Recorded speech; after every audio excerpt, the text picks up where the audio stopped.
என் தமிழொலி நேயர்களுக்கு வணக்கம்.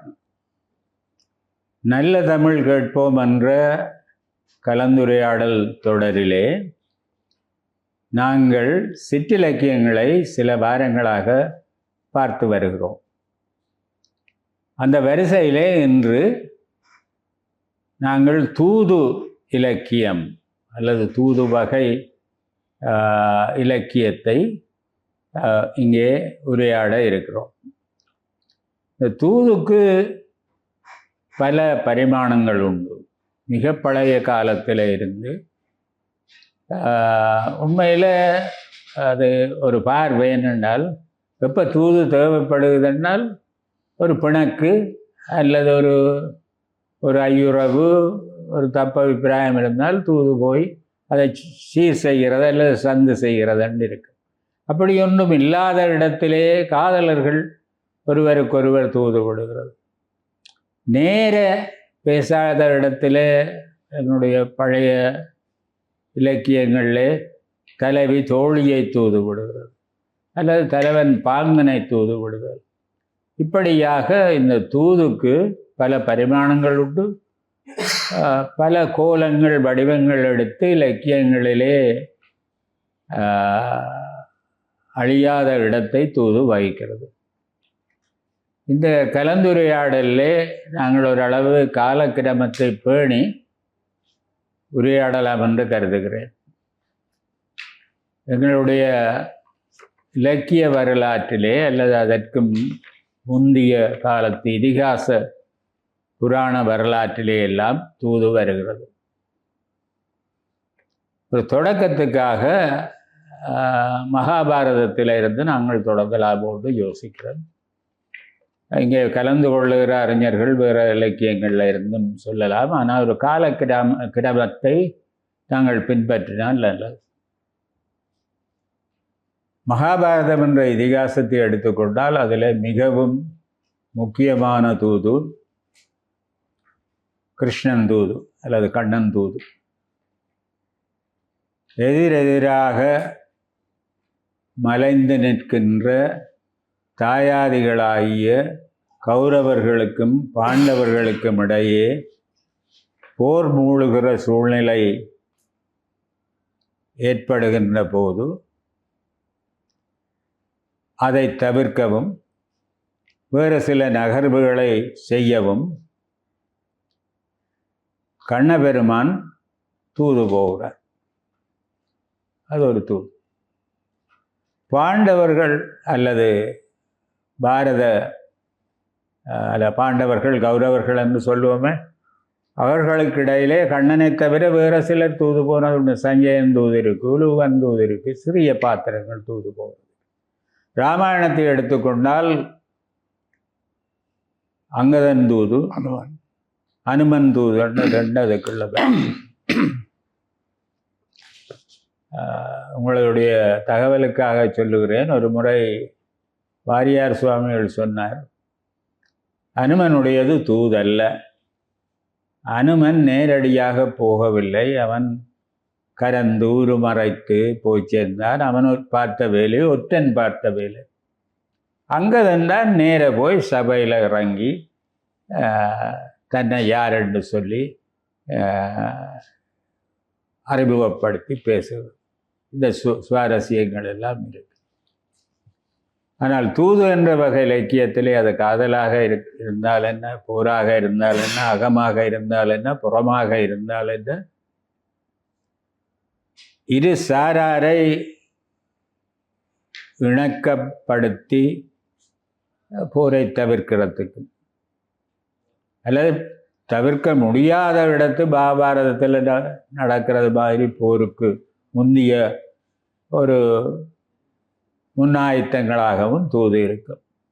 இப்படி ஒரு பரந்துபட்ட ஒரு அவுட்லைன் போட்டுக்கொண்டு நாங்கள் தூது என்ற வகை இலக்கியங்களை பார்க்கும் பொழுது இங்கே இதிலே கலந்து கொள்ளுகிறவர்கள் இன்றைக்கு நம்மோடு பல உரையாடல்களில் கலந்து கொண்ட நண்பர் பேராசிரியர் சிவலிங்கராஜா,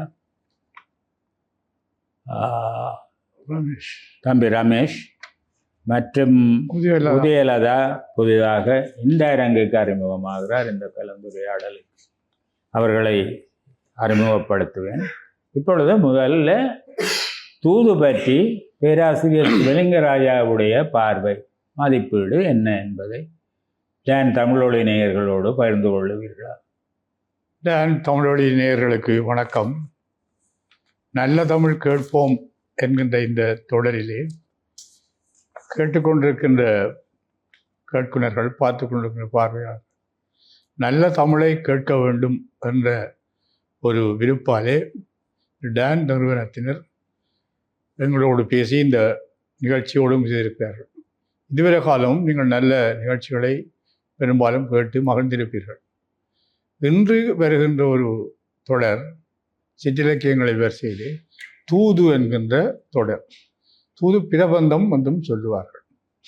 இந்த தூது என்பது தலைவர் அவர்கள் சொன்னது போல அரசியலில் வரும், காதலில் வரும், சாதாரண புணக்களில் வரும், எல்லாத்திலும். ஆனால் எங்களுடைய திருக்குறளிலேயே தூது என்று ஒரு அதிகாரம் இருக்கு. திருக்குறளிலேயே தூது என்று ஒரு அதிகாரம் இருக்கு. தூதுக்கு போறவன் எப்படிப்பட்டவனாக இருக்கணும், அவனுடைய குணாம்சம் என்ன? ஒரு இடத்தை எழுதுகிறார், தூதுக்கு போகிறவன் வடிவான ஆளாயம் இருக்கணும்னு சொல்கிறாங்க.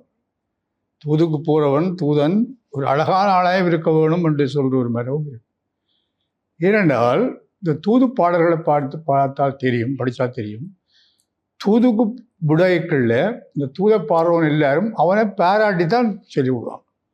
அவரை பாராட்டி சொன்னாதான் அவன் தூதுக்கு போவான். இது ஒரு வழக்கம். சங்க காலத்திலேருந்து இந்த தூது பிரபந்தம் இருக்கு. தூது பிரபந்தத்துக்குரிய அடிக்கூறுகள் இருக்கு. அகத்திணையிலே ஒரு தூது முழுவதும் நான் சொல்லையில் ஒரு 2 வரி. தூதுக்கு போகிறாள் ஒரு நம்பிக்கைக்குரிய ஆளாக இருக்கணும் என்பதுதான் மிக முக்கியம். அதனால தான் ஆக்களை விட மயில், குயில், நேர, கிளி, வண்டு இவற்றை தூதாக விடனா அது மற்றவை போய் சொல்ல மாட்டேன். இந்த தூது விட வந்தது காரணம் மற்றவையோட போய் கதைச்சி சொல்லி தாங்கள் மிஸ்யூஸ் பண்ணாமல் இருக்கணும்ன்றக்காக. நல்லொரு கதை சங்க இலக்கியத்தில் வருது, புறத்திரட்டாக வருது. ஒரு தலைவி தோழியை தூது விடுறாள். விட்ட தோழி ஒரு நாள் முழுக்க வரையில் உடியத்தான் பாடுறாள். கேட்கிறாள், எற்காய தூதர அன்புட ஏவி இளங்கொடி நீ பற்காயமும் நகத்தூரலும் நனியுறப்பட்டிருந்தாய். இவள் அவளை தோழியை தூதுக்கு அனுப்பிவிட தோழி அங்கே வெளியே பயிரமைஞ்ச மாதிரி அங்கே நின்று பிடிய வாராள். என்னால் போய் நீ பற்காயமும் நகத்தூரலும் நனியுறப்பட்டு நொந்தாய் அப்படின்னு சொல்லி எனக்காக தூது போனே இப்படி சொல்கிறாள். இந்த இது எதில் வருகிற இது சங்ககால பாடல் புறத்திரட்டில் இருக்கு. ஒரு நல்ல பாடல், பெரும்பாலானவர்கள் கையாளாத பாடல். எனக்காக நான் தூது விட நீ போய் தூதுவு போனே எந்த விஷயங்களை சொல்லாமல் விரைக்க காயத்தோட வாராள். ஆனபடியால் ஆக்களை தூது விடுற மரபு வருகிறது. இதனால் தான் கிளி, குயில், வண்டு, நேர இப்படிப்பட்ட பறவைகளை கூடிய வரை பறவைகளை தூது விடுறதுக்குன்னா அது பறந்து போகும். விரைவாக போய் அந்த விஷயத்தை சொல்லும். இது ஒரு முக்கியமான விஷயம் இருக்கு. என்னென்றால் இந்த தலைவர் சொன்ன போல கம்பராமாயணம், மகாபாரதம், வில்லி பாரதம், நலவெண்பாவோடைய அண்ணன் தான் தூது போகுது. தூது போகிறதெல்லாம் நாங்கள் பேச மாட்டாதுன்னு நினைக்கிறதில்ல, பேசக்கூடியதான் புலவன் பேசக்கூடியதை ஆக்குறான். அந்த வகையில் முதல் சங்க இலக்கியங்களில் பல பேர் போகிறது பற்றி பாடல்கள் நிறைய இருக்கும்.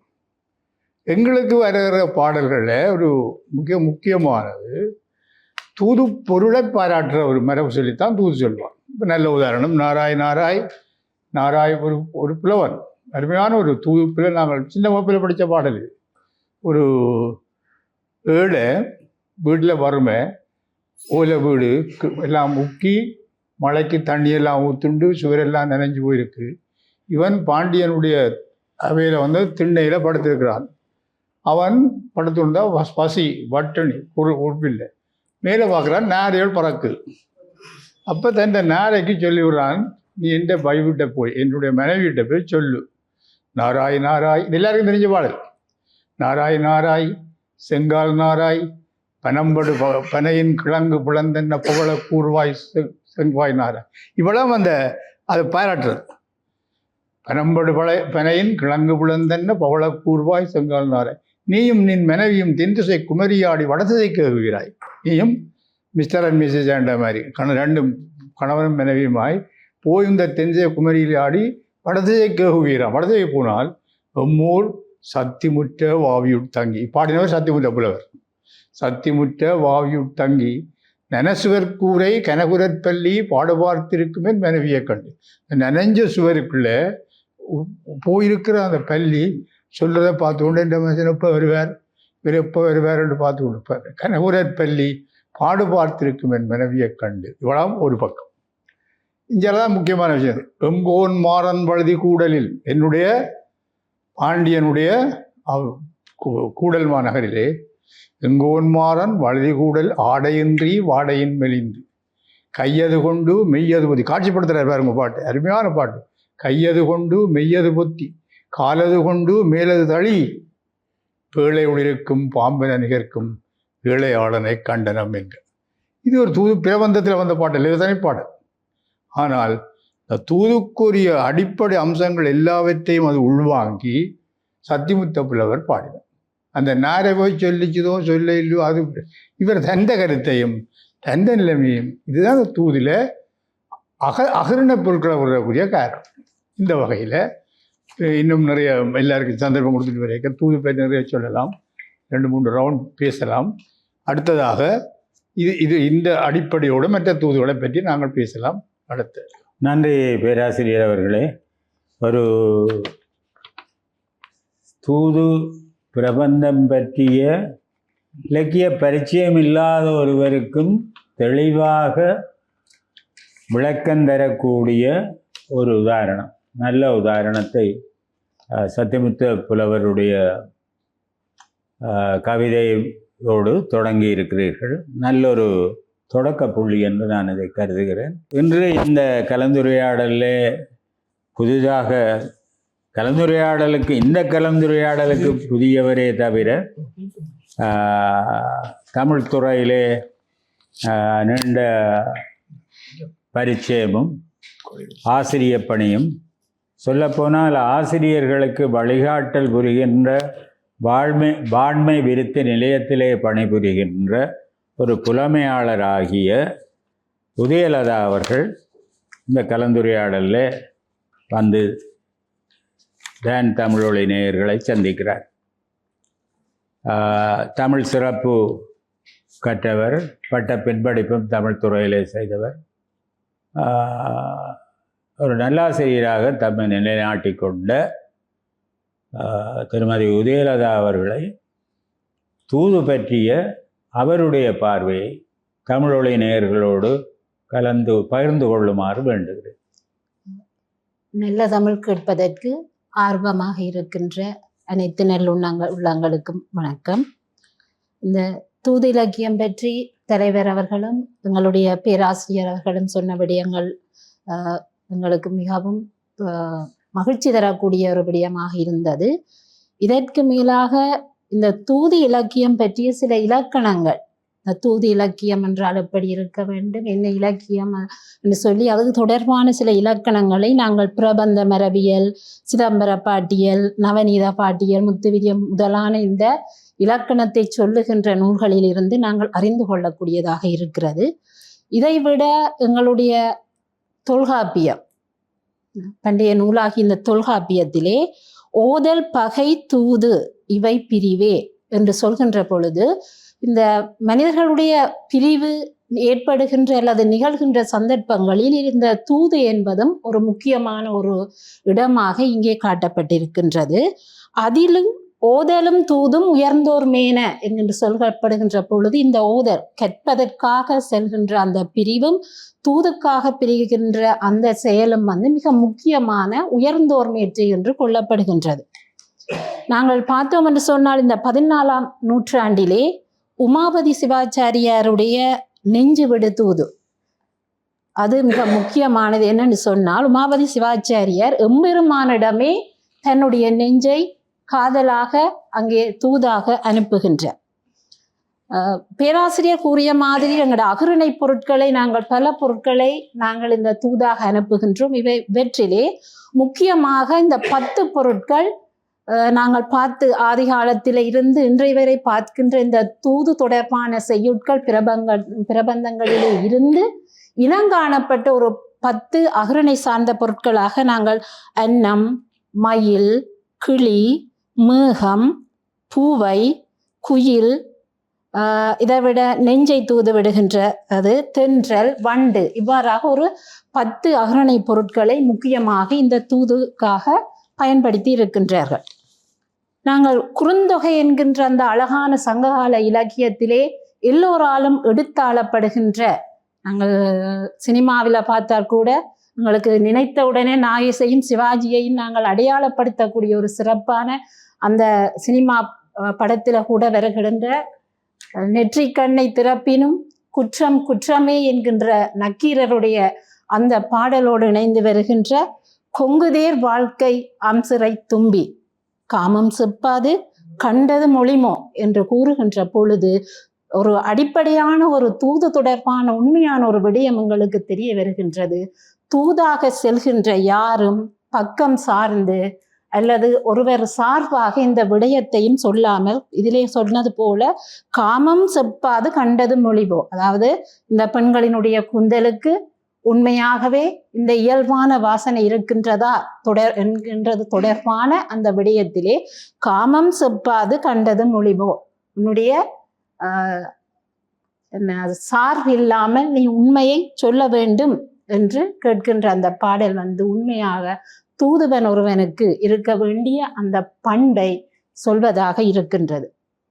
இதைவிட பேராசிரியர் சிவஞானராஜா சார் சொன்னதை போல நாங்கள் ஒருவரை தூதாக அனுப்புகின்ற பொழுது முதலில் அவரை அல்லது அவருடைய குணப்பண்புகளை வியந்து பாராட்டி, அதை இன்னொரு வகையில சொன்னால் கிட்டத்தட்ட ஐஸ் வைக்கிற மாதிரி தான், அவர்கிட்ட இருந்து நாங்கள் ஒரு வேலையை பெற்றுக்கொள்ள போகின்றோம் என்று சொன்னால் முதலில் அவரை பாராட்டி, இது சங்க காலத்தில் நிறைய நாங்கள் தலைவி தோழியை தூது விடுகின்ற சந்தர்ப்பங்களிலே தோழியை பற்றி நிறைய அந்த 500 பாடல் குறுந்தொகையில எல்லாம் நாங்கள் பார்க்கின்ற பொழுது தோழியை மிகவும் பாராட்டி மிக பாராட்டி தான் சொல்லுவார்கள். இப்பொழுது எங்களுடைய நாராய் சங்கா நாராய் அந்த பாடலை போல அவர்களை பாராட்டி சொல்கின்ற ஒரு வழக்கம் இருக்கின்றது. இது எங்களுடைய மரபு ரீதியாக வந்து கொண்டிருக்கின்ற ஒரு வழக்கமான விடயம். இந்த தூது என்கின்ற ஒரு சிற்றிலக்கியத்திலே தனியொரு இலக்கியமாக இந்த தூது இலக்கியம் வருவதற்கு முன்னரே அதனுடைய கூறுகள் எங்களுடைய தொல்காப்பியம், சங்க இலக்கியம், பக்தி இலக்கியம், காப்பியம் முதலான இலக்கியங்களிலெல்லாம் இவற்றுக்கான அடிப்படை கூறுகள் இருந்திருக்கின்றன. இந்த தூது இலக்கியத்துக்கு நாங்கள் இன்னொரு வகையில சந்தி இலக்கியம் என்று அல்லது வாயில் இலக்கியம் என்று கூட சொல்லுகின்ற ஒரு பொருள் இருக்கின்றது. இதை நாங்கள் தொல்காப்பியத்திலே பார்க்கலாம். இந்த வாயில்கள் தலைவிக்கு தூது வருகின்ற பொழுது தலைவன் மேல் தலைவியினுடைய அந்த ஊடல் நிகழ்கின்ற சந்தர்ப்பங்களில் எல்லாம் இந்த வாயில்கள் சென்று அவர்களை சமாதானப்படுத்துகின்றது, அந்த ஊடலை தவிர்க்கின்ற தன்மைகள் எல்லாம் காணப்படுகின்றன. அவற்றிலே இந்த வாயில்கள் என்று கூறப்படுபவர்கள் அந்த தூதுவர்களாகத்தான் இருக்கிறார்கள். அவர்கள் யார் என்பதையும் தொல்காப்பியனுடைய ஒரு பாடலிலே தோழி, தாயே, பார்ப்பான், பாங்கன், பாணன், பாடினி, இளைஞர், விருந்தினர், கூத்தர், விரலியர், அறிவர், கண்டோர், ஜாத்த சிறப்பின் வாயில்கள் என்ப. இந்த வாயில்கள் தான் இந்த தூதுவர்களாக இங்கே இனங்காணப்பட்டிருக்கின்றார்கள். இவற்றை விட நாங்கள் அகநானூரிலே நண்டு விடு தூது, நற்றிணையிலே நாரை விடு தூது, அத்துடன் வண்டு விடு தூது, 500 நெஞ்சு விடு தூது, இதெல்லாம் அகத்தூதுகளாக இவற்றை நாங்கள் கொண்டோம் என்று சொன்னால், புறத்தூதாக திருக்குறளிலே வரக்கூடிய தூது என்ற அதிகாரம், அதை விட இந்த அரசர்கள் பகையரசர்களிடம் அல்லது வேற்று அரசர்களிடம் போருக்காக விடுகின்றது, மற்றது வள்ளல்களிடம் அல்லது வள்ளல்கள் மன்னர்களிடம் செல்கின்றது எல்லாம் இந்த புறத்தூதுக்குள்ள வரப்போகின்றது. அதை விட திருவாசகத்தில் வருகின்ற திருக்கோத்தும்பி, இவர் கூட ஒரு தூதுக்குரிய அடிப்படையான விடயங்கள் நாச்சியார் திருமொழியில மேக விடு தூது குயில் விடு தூது என்று சொல்லி எங்களுடைய இலக்கியங்கள் பலவற்றிலும் இந்த தூது என்னன்னு சொன்னால் ஒரு விடயத்தை இன்னொருவருக்கு நாங்கள் தெரியப்படுத்துகின்ற ஒரு ஊடகம்தான் இந்த தூது என்று சொல்கின்ற பொழுது ஒரு மானுடனுக்கு இருக்க வேண்டிய பல்வேறு சந்தர்ப்பங்களிலே பல்வேறு தேவைகளை நிறைவேற்றுவதற்கு இந்த தூது என்றத அம்சம் அடிப்படையாக இருக்கின்றபடியால இவ்வாறு தூது என்பது எங்களுடைய சங்க காலம் தொட்டு இன்றை வரையும் நிறைய இடங்களில இந்த தூது என்ற தன்மை இன்று வரையும் நடைபெற்று கொண்டு வருகின்றது. மிகுதியை அடுத்த சுற்றிலே நாங்கள் நன்றி உதயலதா. மிகவும் விரிவாக முக்கியமான எந்த தகவலையும் தவறவிடாமல் தூது என்ற இலக்கிய வகையின் பல் பரிமாணங்களை தன்னுடைய இந்த குறிப்புரை அல்லது விளக்க உரையிலே பேச்சாளர் கொண்டு வந்திருக்கிறார். நான் அறிமுகத்தில் சொன்ன மாதிரி தமிழ் சிறப்பு துறையாக கற்ற கல்வியும் தமிழறிஞர்களை நாடி தேடிய தேட்டமும் தானாகவே தேடியவற்றை இன்னும் எடுத்து சொல்லுகிற ஆற்றலும் உசாத்துணையோடு என்று நம்முடைய வலம் வருகிற ஒருவராக உதயலதாவை நான் பார்க்கிறேன். இது ஒரு தமிழ் துறையில் ஈடுபடுபவர்களுக்கு இது அவசியம். அவர் இன்று கடமை புரிகிற இடம் ஆசிரிய வாண்மை விருத்தி நிலையமாக இருந்தால் சில கல்வியியலாளர்கள் ஒரு துறையிலே ஒரு உச்சத்தை பெற்று பிறகு வேறொரு துறைக்கு நிர்வாகம் அப்படி இப்படி போகிற வேளையில் பழைய துறையை விட்டு விலகி விடுறது, அதை பற்றி திரும்பி பார்க்கறது இல்லை. அதிர்ஷ்டவசமாக உதயலதா அந்த தமிழ் இலக்கியம், இலக்கணம், தொல்காப்பியம், நவநீத பாட்டியல் முதலியவற்றோடு பரிச்சயமாக இருக்கிறார். அவற்றை பற்றி தேவையான வேளையில் சொல்லக்கூடிய, எடுத்து விளக்கக்கூடிய நிலை. இப்பொழுது இந்த உரையாடலை நம்முடைய இளவல் ரமேஷிடம் கொண்டு செல்வோம். அவர் தூது என்ற சிற்றிலக்கியத்தை பற்றி அவருடைய பார்வை, அவர் இன்னொரு தேடல் மன்னன், அவர் நிறைய தகவல்களை எங்களுக்கு சொல்வார் என்று எதிர்பார்த்து இப்பொழுது இந்த உரையாடலில் ரமேஷ் அவர்களுடைய கருத்தை கேட்போம். நன்றி. உண்மையில் நல்ல தமிழ் கேட்போம் நிகழ்வில் நாங்கள் சந்திக்கிறோம். ஒரு மாலை பொழுதில் சந்திக்கிறதுன்னுட்டு பெருமகிழ்ச்சி அடைகிறேன். அதே நேரத்தில் தூது இலக்கியம் பற்றி பார்த்து கொண்டிருக்கிறோம். தூது பற்றி மூவர் கருத்துரைத்த நிலையில் நான் மிகுதி விஷயங்கள் அவங்க விட்டு சென்ற விஷயங்களை தொடரலாம் என்று சொல்லி பார்க்குறேன். அந்த அடிப்படையில் ஒருவர் மற்றவரிடத்தில் மக்களையோ அல்லது அகிரிணை பொருட்களையோ தூது விடுவதாக தூது அமைகிறது. இந்த அடிப்படையில் 3 அடிப்படையில் தூது அமையலாம் என்று சொல்லப்படுகிறது. ஒன்று, காதல் துயர் கொண்ட ஒரு ஆண்மகனோ அல்லது பெண் மகளோ தன்னுடைய நெஞ்ச வெளிக்காட்டும் முகமாக அகிரிண பொருட்களையோ அல்லது மக்களையோ அல்லது தன்னுடைய தலைவன் பாங்கியையோ தூது அனுப்புவதாக அமையும். அடுத்தது, உயர்திணையை போல அகிரிணை பொருளை தூது போய் வருமாறு அனுப்புவதாக அமையும்.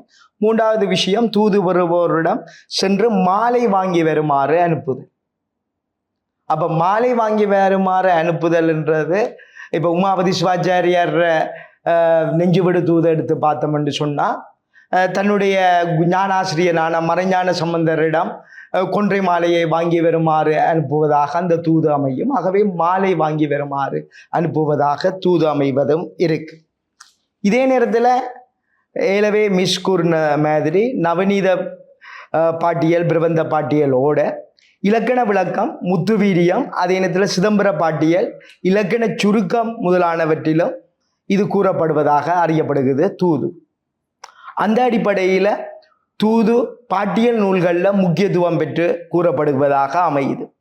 இதே சமயம் 10 பொருட்களை தூது அனுப்புவதாக கூறினாங்க. அதுக்கான இலக்கணம் ஒன்றும் கூறப்படுவதை நாங்கள் பார்க்கக்கூடியதாக இருக்குது.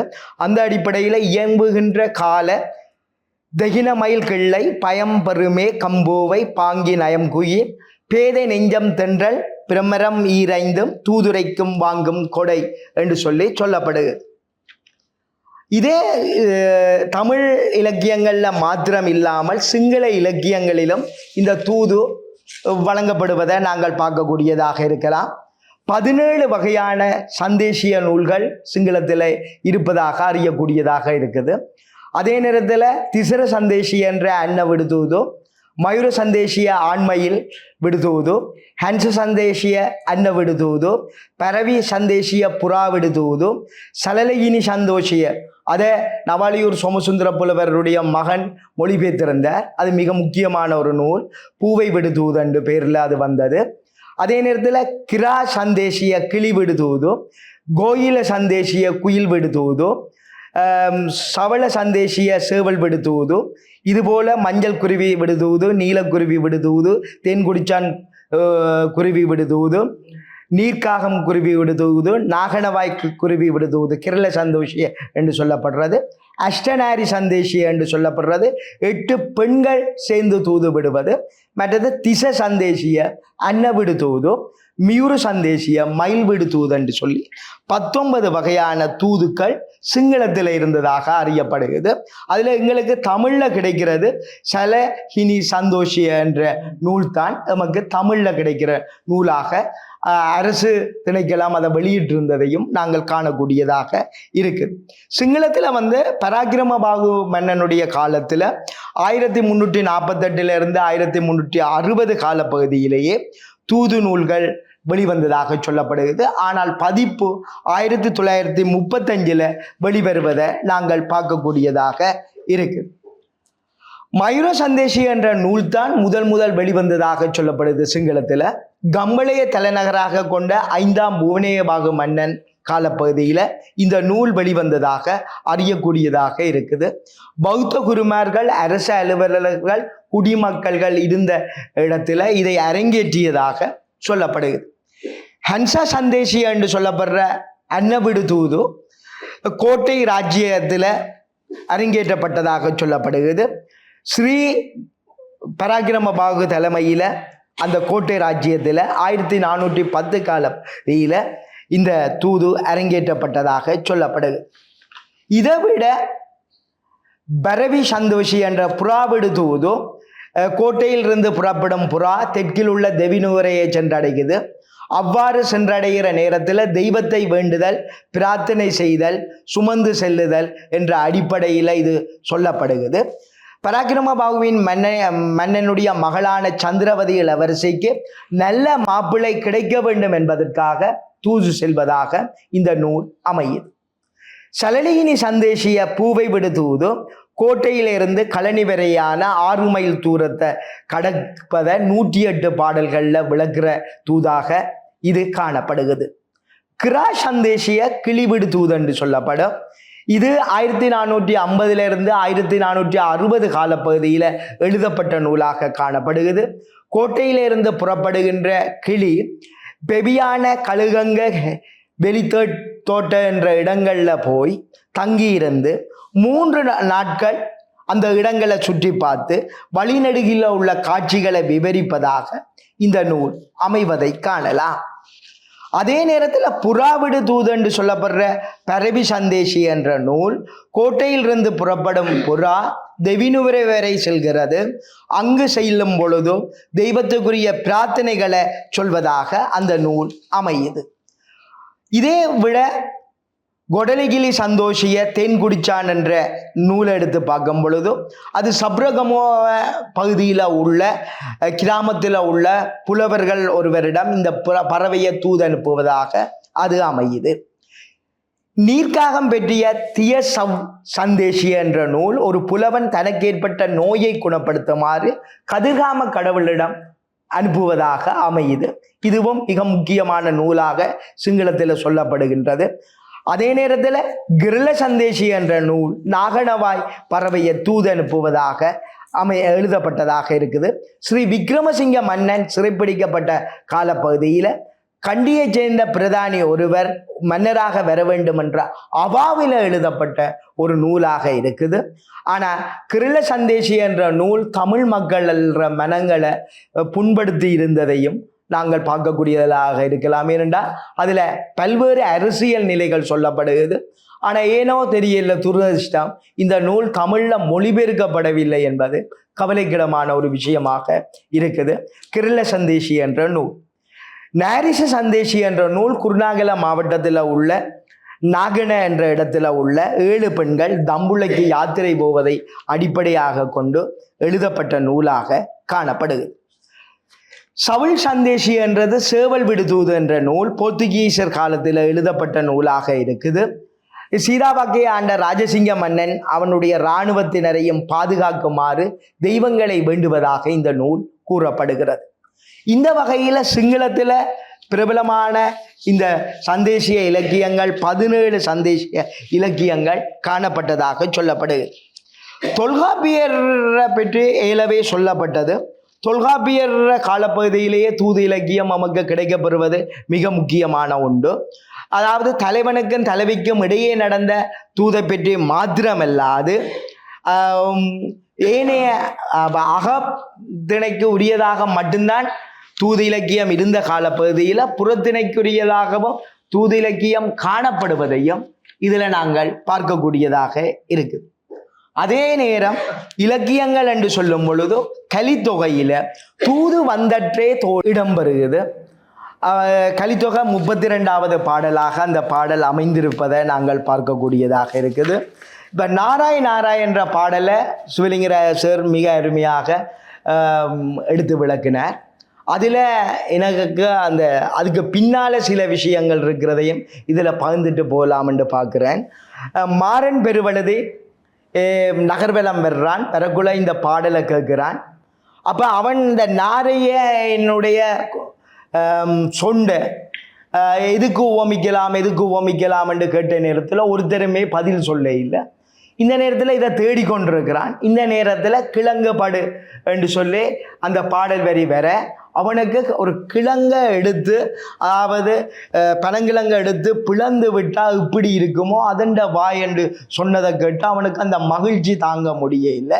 தான் போட்டிருந்த உத்திரியத்தை எடுத்து டக்கண்டு புலவருக்கு போர்த்தி புலவரை வணங்கினான் என்று சொல்லப்படுற செய்தியையும் இந்த நேரத்தில் பகிர்ந்து கொள்கிறேன். அதே நேரத்தில் பிசிராந்தையர் அன்னச்சேவல் ஆடுகொள் வென்றிய அடுபோர் அண்ணல் நாடுதலை அளிக்கும் உன்முகம் போல என்று சொல்லி ஒரு தூது பாடலையும் பிசிராந்தையர் பாடினார். அந்த பாடலும் சங்க இலக்கியத்தில் இன்றும் பேசப்படுகின்ற பாடலாக காணப்படுகிறது. அப்போ அது குறித்த விஷயங்கள், அது மாலை நேரத்தில் அன்னச்சேவல் பறந்து போகிற நிலையையும், அது அரண்மனையில் தங்குறதுக்கு தனக்கு இடம் கிடைக்குமா என்ற நிலையையும் கூறுவதாக இது அமையுது. இதை பற்றி விரிவாகவே கதைக்கலாம். உண்மையில் ஒரு மிக சந்தோஷமான தூது பெற்றி கதைக்கிற ஒரு நிகழ்வில் கலந்து கொண்டிருக்கிறான். அந்த இதை அடுத்த சுற்றில் நான் தொடரலாம் என்று நினைக்கிறேன். நன்றி ரமேஷ். ரமேஷ் சொன்ன தகவலில் உண்மையில் நான் அவரை தகவல் களஞ்சியம் என்று சொல்கிறது உண்டு. இன்றைக்கு சிங்கள இலக்கியத்தில் தூது வகிக்கிற இடத்தை பற்றி நிரம்பவே சொல்லியிருக்கிறார். அந்த தூது இலக்கியங்களை பட்டியலிட்டும் இருக்கிறார். இந்த சிங்கள தூது இலக்கியத்தில் அந்த அரசியல் களம் அதை பற்றியும் சொல்லி, கவிஞர்களை பற்றியும் சொல்லி, கோட்டையிலிருந்து புறப்படுகிற ஒரு தூது போகிற பறவை தென்னிலங்கையில் போய் சேருகிறதை பற்றியும் நிரம்பவே சொல்லியிருக்கிறார். சுவாரஸ்யமாக இருக்கிறது என்னவென்றால், அவர் சொன்னது என்னுடைய ஞாபகம் சரியா இருந்தால், கண்டி கடைசியரசன் ஸ்ரீ விக்ரமராஜசிங்கன் மீது பாடப்பட்ட தூது. அது இந்த ஸ்ரீ கண்ணியரசின் வீழ்ச்சி, ஸ்ரீ விக்ரமராஜசிங்கனுடைய சிறைப்பிடிப்பு முதலிய அந்த பின்புலத்தில் கொஞ்சம் ஸ்ரீ விக்ரம ராஜசிங்கன் இந்தியாவை சேர்ந்தவன் அல்லது ஒரு பகுதி ஒரு குடை தமிழ் அல்லது தெலுங்கு மரபிலிருந்து வந்தவன் என்பதனால் கொஞ்சம் அந்த அரசியலில் இது நடக்கிறது தானே. அவன் செல்வாக்கிழந்த வேளையில் அவனை குறை சொல்லி அல்லது கண்டித்து ஒரு இலக்கியம் பாரது நடக்கக்கூடியது. அதையும் ரமேஷ் சொல்லியிருக்கிறார். அந்த இலக்கியம் மொழிபெயர்க்கப்படவில்லை என்றும் சொல்லியிருக்கிறார். ஆக இந்த தூது இலக்கியத்தில் சிங்கள இலக்கியத்தில் தூது வகிக்கிற இடம் பற்றியும் அதனுடைய அரசியல் பின்னணியும் அரசியலோடு சேர்ந்து சமய குருமார்கள் இலக்கிய படத்தில் ஈடுபட்டது எல்லாத்தையும் ரமேஷ் இந்த சுற்றிலே சொல்லியிருக்கிறார். இப்பொழுது நாங்கள் இந்த உரையாடலை பேராசிரியர் சிவலிங்கராஜாவிடம் கொண்டு செல்வோம். அவர்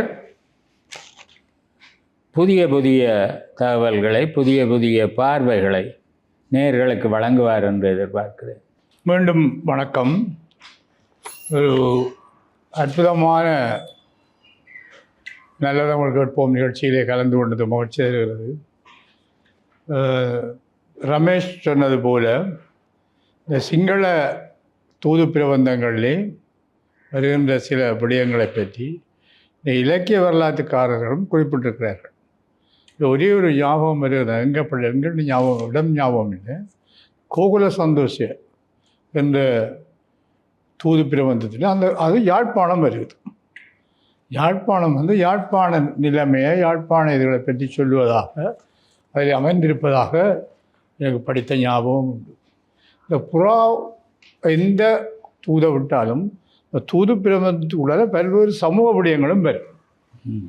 தனிமனித உணர்வுகள் வரும், அரசியல் வரும், சமூக உணர்வுகள் வரும், பல்வேறு நிகழ்ச்சிகள் வரும். இந்த வகையில் மிக முக்கியமாக தலைவர் அவர்கள் ஏற்கனவே குறிப்பிட்டது போன்ற வில்லி பாரதத்திலிருந்து ஒரு தூதை பற்றி சொல்லலாம். அது முதலாக தொடங்கி சொன்னேன். அவருக்கு நல்லா தெரிஞ்ச ஒரு பாடல் தான். இந்த ஈழத்தில் வந்த தூது பற்றி நான் பிறகு சொல்கிறேன். கௌரவர்கள், எனக்கு ஒரு மாணவன் சொன்னால் கௌரவர்கள் சிறவைக்கு பேர் வச்ச கௌரவமே இல்லாதவர்களுக்கு கௌரவர் என்று சொல்கிறீர்கள். கௌரவர்கள்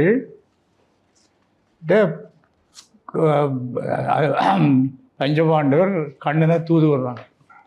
தூது விடையக்க சொல்லிவிடுவோம், நீ என்னென்ன விஷயத்தை கேள், இது என்னென்ன விடயத்தை கேள், எங்களுக்கும் பொருந்தக்கூடியது என்றபடியால் சமகாலத்தையும் உள்வாங்கி சொல்லக்கூடிய விடயம். அப்போ சொல்கிறான், கண்ணன் போகிறான். கண்ணன் ஒரு பின்னன், அவன் போகிறான்.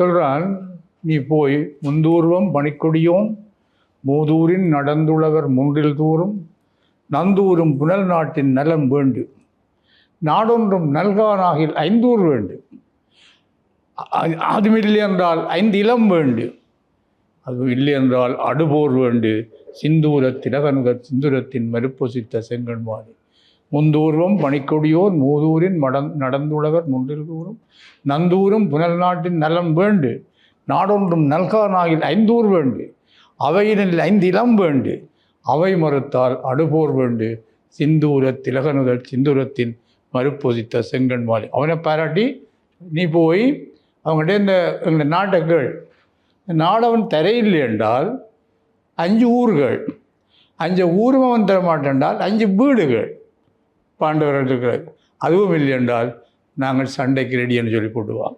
அடுபோர் வேண்டு சண்டைப்பட புறம் சண்டையில் சொல்லி போட்டுவோம். அருமையான ஒரு பாட்டு. இப்படி தூது போனவனே அவன் பழங்கி நிலவரையில் விழுத்தி அவன் கோவிச்சு எழும்பி சேர்க்க நல்ல பரிச்சயமான பாடல்கள். ஒரு கிருஷ்ணன் தூதில் அருமையான சுவையான பாடல்கள், அற்புதமான ஊசனயத்தோட வில்லிப்புத்துற பாடல். இது ஒரு பக்கம். இப்படி இருக்க இன்னொரு தூது வருது எங்கே என்றால், இந்த நலவன்பாவில் அன்னம் தூது போகுது. எங்கே முக்கியம்னா, இந்த காதலர்கள் பிரிஞ்சிருக்கிறத தூது விட்டால் அந்தரப்பட்டு கொண்டு இருப்பினோம். போனானோ வந்தானோ சொன்னானோ, அது ஒரு இந்த புகழேந்தி புலவர் அந்த வெண்பாண்ட ஜாப்புக்குள்ளால ஒரு அற்புதமாக ஒரு கதையை சொல்லி கொண்டு போன மனுஷன். நான் நினைக்கிறேன் அவரை போல முன்பின் ஒருவரும் சொன்னதாக எனக்கு தெரியாது. நலன் அன்னதை பிடிச்சி விட்டுட்டான். அன்னம் விட்ட கையோடு இருந்தது. இவ்வளவில் போகுங்கள், இவ்வளவு செல்லுங்கள், இவ்வளவில் காதல் இழைக்குங்கள், இவ்வளவில் திரும்புங்கள். அதுக்குள்ளே அவன் பொறுமை இல்லை. இவ்வளவுக்கு போயிருக்கும், இவ்வளவுக்கு என்ற காதலை சொல்லியிருக்கும், இவ்வளவுக்கு திரும்பி இருக்கும் அப்படின்னு சொல்லி அந்தரப்பட்டு கொண்டிருக்கிறதாக புகழேந்தி பாடுறேன். இது ஒரு வகையானது. இன்னொரு வகையானது இருக்கு என்னென்றால், நான் இந்த தற்காலத்தில் பிற்காலத்தை பற்றி சொல்லலாம். இந்த எங்களுடைய அற்புதமான தூதுகள் வீரபாகுவின் தூதிலேயும் இருக்குது கந்தபுராணத்தில். எப்படி அங்கதன் தூது முக்கியமோ அது மாதிரி வீரபாகுவின் தூதும் ஒரு மிக முக்கியமான தூது. இதை விட எங்களுடைய இலங்கையில் ஒரே ஒரு பாட்டு தான் அது கிடைச்சிருக்கு. தூது பிரபந்தங்கள் கட்டளைகள் துறையிலும் அமையும். அது அந்த யாப்பு நல்ல யாப்பில் அமையும். மாமுட்டபுரத்து முருகனை கும்பிடுறதுக்கு அவள் கிளியே தூது விடுறாள். தெல்லிப்பளையிலேருந்து ஒரு தலைவி. அந்த முழு பாடலும் கிடைக்கிறது. ஒரே ஒரு பாடல் தான் கிடைச்சிருக்கு. இது ஒரே ஒரு பாடல். நூல் என்ன? தத்தவிடுது. தத்தவிடு தூது. தத்தவிடு இல்லை, கிளி விடுத்துவது. கிளி விடுத்துவது. ஆசிரியர் சின்ன குட்டி புலவராக இருக்கவனும் தெரியல, சரியாக தெரியல. ஆனால் கொச்சை குரத்திதன் கோமான கும்புட மாவைப்பதி கச்சை குதிரையின் மேலே குலோத்துங்க அண்ணல் செல்வார். தெல்லிப்படையின் ஒரு நில உடைமையாளராகவும் ஒரு ஒரு ஒரு அந்த காலத்து ஒரு அரசன் மாதிரி இருந்த ஒரு குலோத்துங்கன். இப்போ அந்த குலோத்துங்கன் பரம்பரை என்று சொல்லப்படுகிற ஆக்கள் தெல்லிப்படையில் இருக்கிறோம். கொச்சை குரத்திதன் கோமான கும்புட மாவைப்பதி கச்சை குரத்தியின் மேலே குலோத்துங்க அண்ணல் செல்வார். இச்சைப்பட்டாள் மாவை அம்மாள் என அங்கு எடுத்துரைத்தால், இச்சைப்பட்டாள் மாவை அம்மாள் என அங்கு எடுத்துரைத்தால் பச்சை பசங்கிளியே பால் அமிர்தம் பருக்குவேன். நீ போய் நான் அவள் என்ன பார்த்து ஆசைப்படுறாள் அவள் சொல்லி போட்டு வந்தாண்டால் உனக்கு பால் காய்ச்சி பருக்குவேன். பச்சம். இப்படி ஒரு அற்புதமான தூதுப்பாளர்கள் தமிழ் இலக்கிய பரப்பிலே நிறைய காணப்படும்.